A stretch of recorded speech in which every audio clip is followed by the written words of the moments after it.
Hello friends, welcome back to Too Many Minis. My name's Ossie. We're going to have a little look at the Stormbringer magazine issue 2. I've subscribed to Stormbringer, probably not going to be playing AOS itself, but it's got a great selection of models in it. I want to use some for Warcry. I just like the models, that's probably mainly what it is. And I think it's an exciting thing to have them coming through your door every month. Let's have a look what you get. Issue 1 I did a video of, which I'll link here, when they did the kind of preview a year ago or so, under a year. The model selection is the same. We'll have a look at what's different inside. It's got a bit less packaging. That's probably a good thing. But you can look at that video. I'm more interested in looking at issue 2. So issue 2 comes with 10 Auric Gut Rippers. These are the kind of push fit models that came with the Dominion box set. You get 10 of these for like $5.99. So if you get this in WH Smith's or whatever around the country, it's a bargain. It's a crazy bargain. I really like the Crawl Boys. I think they're my favourite orcs that they've done for Warhammer in a long time. They're really nice. They're really different. They're still kind of funny. They still have some of the funniness of orcs, like the little pot grot and that kind of thing, but they have a much more sort of, I don't know, creepy look with their swamp dwelling. I started painting up some of the hobgoblins, the hobgrots, a while ago. I've got about halfway with them to do a Warcry warband, and I want to get on that with these because I really like the models. So you can see they've got their giant shields. It's a kind of distinctive giant shields, big old spears, and mean faces. So yeah, 10 of them, 10 32mm bases, and these have the kind of hexagonal hole in them to go with the hexagonal pins on the minis. The magazine has a kind of basic intro to the worlds of Age of Sigmar, the realms, and a breakdown of some of the factions. And then some info on your Crawl Boys.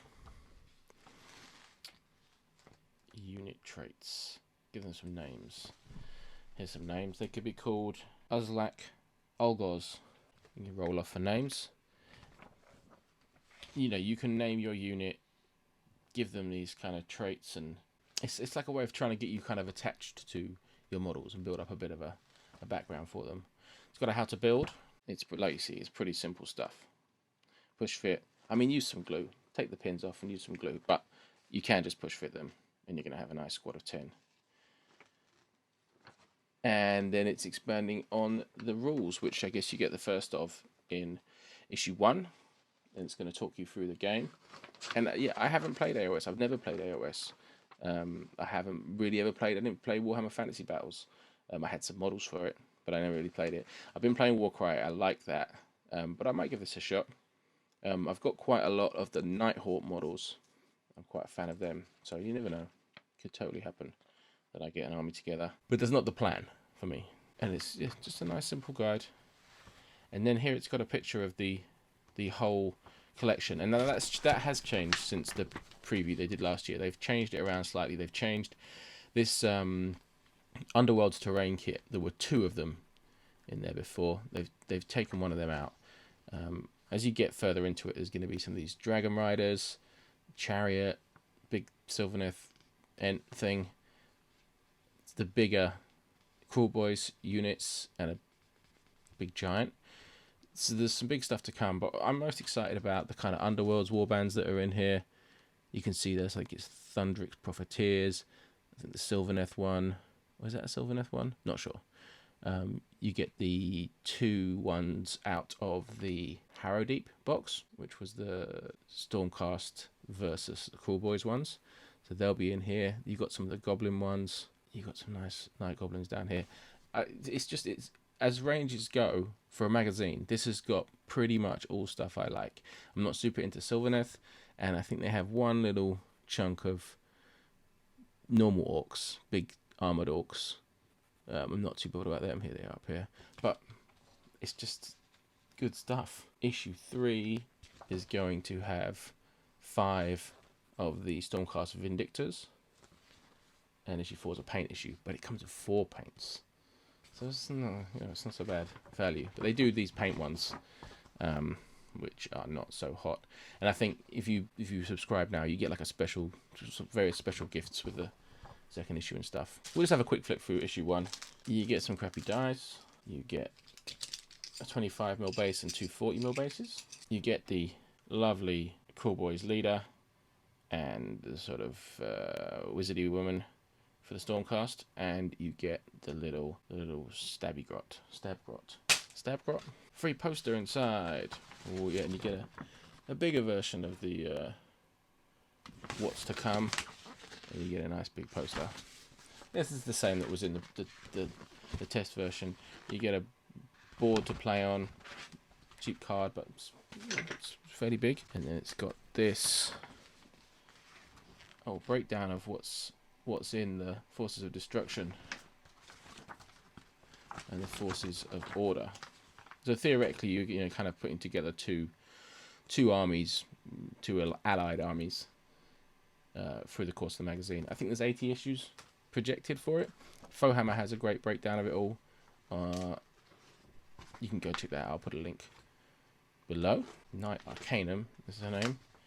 Killer Boss and Stabgrot. I can't remember if this differs from the one last year. That little your armies pull out is definitely different. Basically how to paint. I always like the shots of people playing the game and smiling and thinking and rolling dice. It's great. There's some real action shot there. I think that's faked, don't you? I think he's holding his hand out and these have been added in Photoshop. Conspiracy. The first bits of the rules are here. I'm into it. I'm going to follow along with this mag, at least until I get bored or something happens that I don't like. I must remember to sign into my Hachette account and cancel the binders. I really don't care for paying $10.99 for a binder or whatever it is. I think you can cancel them if you're on it. But yeah, that's the trick. Are you going for this one? You gonna be buying this one? Or are you gonna be buying selective issues? But this issue 2 is definitely a good one. Issue 1's a good one if it's $2.99 in the shops. And, just get some excellent character models to practice painting on. I think I have 3 now because I bought 2 when it came out in the shops last year. It's a great way to get some models for AOS if you want them. I want them. They're cool. I might stop when they get to the big models if I'm not going to be playing the game, but we'll see. We'll see. I'm going to follow through, do videos as they arrive. Next delivery should be issues 3, 4, 5, and 6, I think. Maybe a special gift of some sort. I'll make sure to unbag them and stick them up here. Just a quick one. Nice one. Thanks for watching. Bye.